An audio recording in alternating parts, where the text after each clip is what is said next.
Hello my beautiful people, j'espère que vous allez bien, moi ça va super. Aujourd'hui je vous retrouve pour une vidéo camouflage des cernes telle une professionnelle en 4 étapes. Oui, camoufler ses cernes, c'est plusieurs étapes, non pas que une, celle du concealer.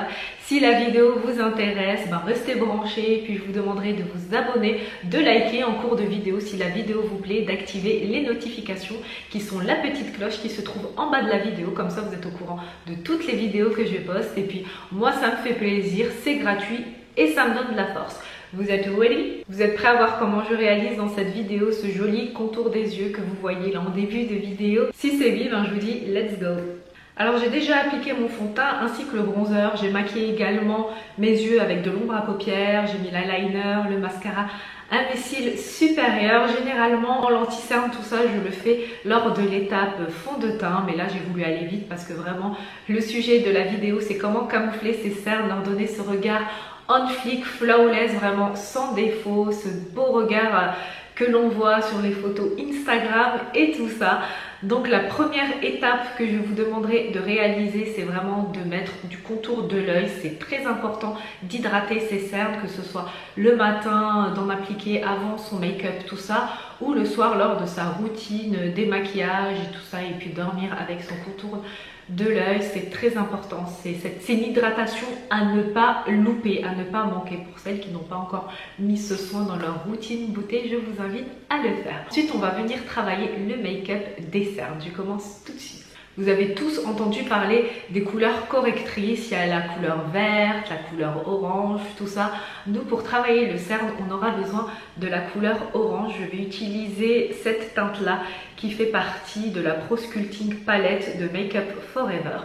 Alors la couleur orange, elle va vraiment permettre de camoufler dans un premier temps le coloris du cerne. Alors il y a des personnes qui ont une pigmentation de cerne déjà qui est naturellement foncé, bien qu'ils ne soient pas fatigués.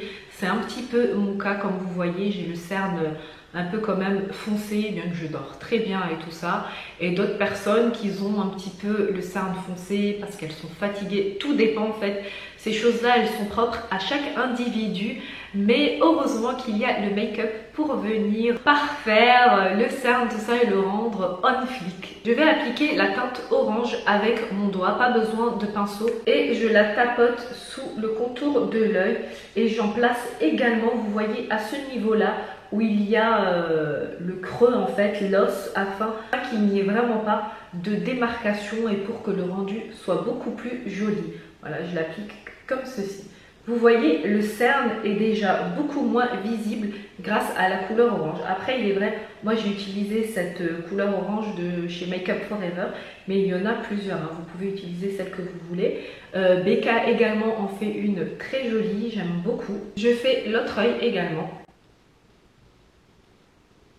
Alors cette première étape, c'est vraiment tapoter. Il ne faut pas étirer la matière, il faut seulement la tapoter, hein. Ça suffit amplement. Voilà pour la première étape. Vous voyez, le cerne est déjà beaucoup moins visible. Maintenant, on va appliquer la seconde étape qui est le concealer. Alors, pour ce genre de camouflage de cerne vraiment de l'extrême, il faut utiliser un concealer qui a une haute couvrance. Pour ce make-up, j'ai opté pour le Born This Way de chez Too Faced, que je trouve vraiment génial pour ce genre de make-up.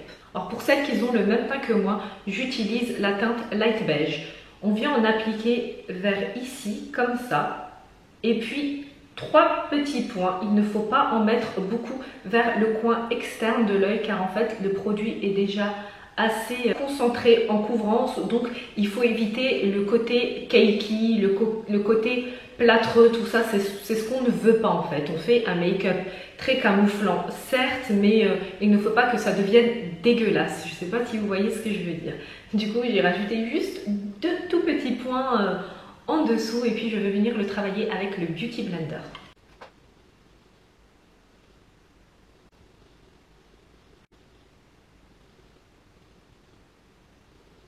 Vous voyez, on a déjà là un effet très couvrant, très lumineux.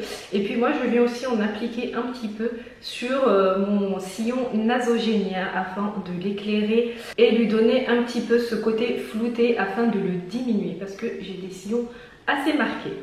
Voilà, je vais venir faire le second côté. Vous voyez ici, on a vraiment un côté beaucoup plus lumineux, beaucoup plus éclairé, beaucoup moins fatiguée, beaucoup plus on fleek. Et du coup là avec le correcteur seulement on voit une grande différence que je vais corriger tout de suite.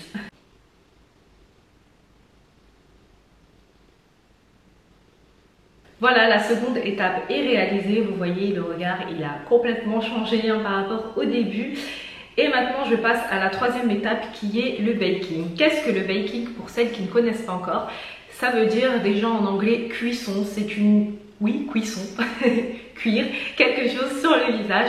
Alors, c'est une étape dans laquelle on va venir appliquer de la poudre grossièrement sous le cerne et la laisser poser 3 à 5 minutes afin de cuire, d'où le baking. Et cette cuisson va permettre de la marier avec le concealer et seul l'excédent de poudre va rester. Voilà, et puis ça va permettre d'apporter encore ce côté encore plus lumineux et beaucoup plus parfait au regard. Et puis contrairement par exemple à la poudre libre qui lorsqu'on l'applique, on veut la faire évaporer et disparaître instantanément sur la peau, là c'est vraiment tout l'inverse. On applique la poudre et on veut vraiment garder cette couche de poudre que l'on a appliquée sous les yeux afin vraiment de donner ce regard, comme je vous ai dit, flawless, on fleek. Pour cette étape-là, je vais utiliser la poudre de chez Laura Mercier, la Translucid Powder que j'aime beaucoup. Je l'utilise pour matifier le teint, je l'utilise également en baking, elle est géniale.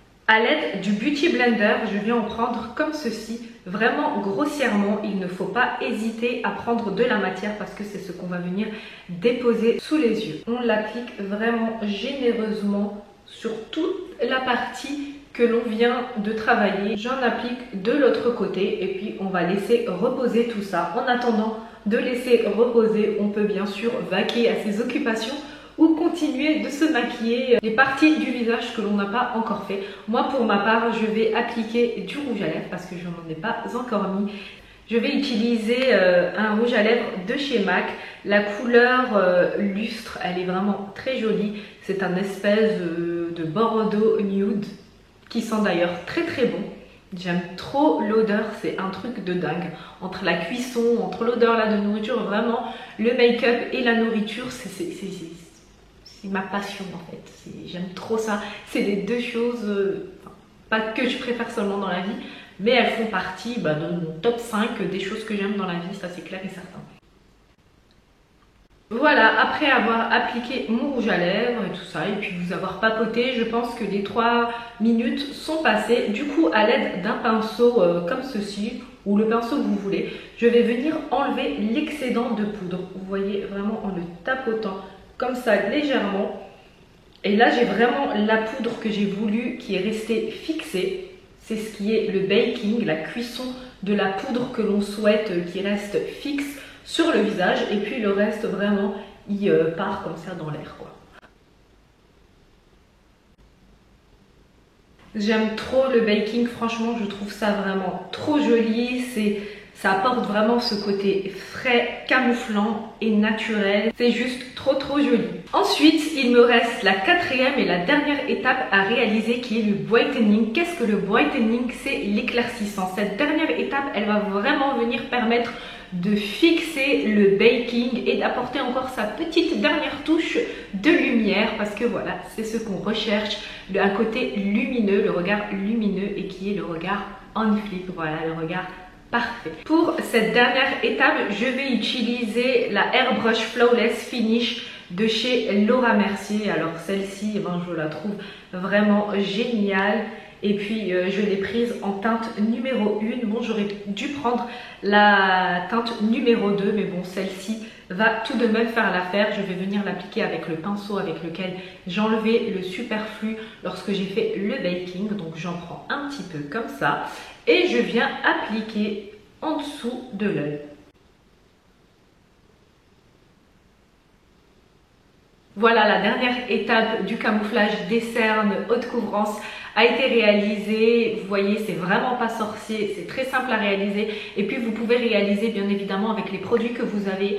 Pour le concealer, je vous recommande vraiment un concealer tout de même qui est de haute couvrance afin de réaliser ce genre de make-up. Après pour le correcteur orange, tout ça, vous pouvez utiliser celui que vous voulez. Pour le baking, il y a également la poudre baking de chez Huda Beauty qui est géniale, topissime. pour réaliser ce genre de make-up. Et puis moi je vais juste tout de même rajouter un petit peu d'highlighter parce qu'en fait vu qu'on part sur toute une zone lorsqu'on fait le travail du make-up des cernes, et ben, moi j'aime bien passer de l'highlighter sur l'ossature de mes joues, voilà, pour apporter ce petit côté lumineux que j'aime énormément. Et puis voilà, là je peux dire que j'ai fini. Et puis voilà, n'oubliez pas de mettre votre petit blush, tout ça afin de réchauffer toujours le teint avec son bronzer et tout et tout. L'highlighter, j'aime trop ça. Là j'utilise celui de Marc Jacobs, c'était une édition limitée. Franchement il est trop joli, regardez, je vous le montre.